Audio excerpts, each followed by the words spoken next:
আরে ওখানে দুইটা কবুতর দেখা যাচ্ছে, আমি এগুলোকে এখনই ধরে ফেলি। এই তো ধরে ফেললাম। আজকে আমি এগুলোকে ভালোভাবে ফ্রাই বানিয়ে খাবো। প্রথমে এগুলোকে আমি আমার জাদুর পাতিলের ভিতরে দিয়ে ভালোভাবে কেটে নেই। এই তো কাটা হয়ে গিয়েছে। এখন এটাকে আমি ভালোভাবে মশলা দিয়ে মেখে নেব।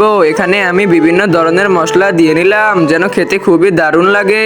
বন্ধুরা, তোমার একটা সাবস্ক্রাইব সকালে ঘুম থেকে ওঠার পর আমার মনটা ভালো করে দেয়। প্লিজ ভাই একটা সাবস্ক্রাইব করো। এগুলো আমার ভালোভাবে মাখা হয়ে গিয়েছে। এখন এগুলোকে ফ্রাই করার জন্য আমি মাঠ থেকে কিছু মাটি নিয়ে নেব। মাঠ থেকে অনেকগুলো মাটি নিয়ে আসলাম। এখন এগুলোকে আমি পানি দিয়ে ভালোভাবে গুলিয়ে নেব। আরে এই তো আমার এগুলো গুলানো হয়ে গিয়েছে। এখন আমি এই পেপারটা দিয়ে কবুতরটাকে ভালোভাবে মুড়িয়ে নিলাম যেন কোনো ময়লা না লাগে। মাটি দিয়ে এগুলোকে এখন আমি ভালোভাবে তৈরি করে নিলাম। এখন এগুলোকে পোড়ানো যাক। আর বন্ধুরা, তুমি কোন ক্লাসে পড়ো তা কমেন্ট করো। আরে দেখো আমার কবুতরগুলো পোড়ানো হয়ে গিয়েছে। এখন এটা খেয়ে দেখা যাক এটা কেমন লাগে।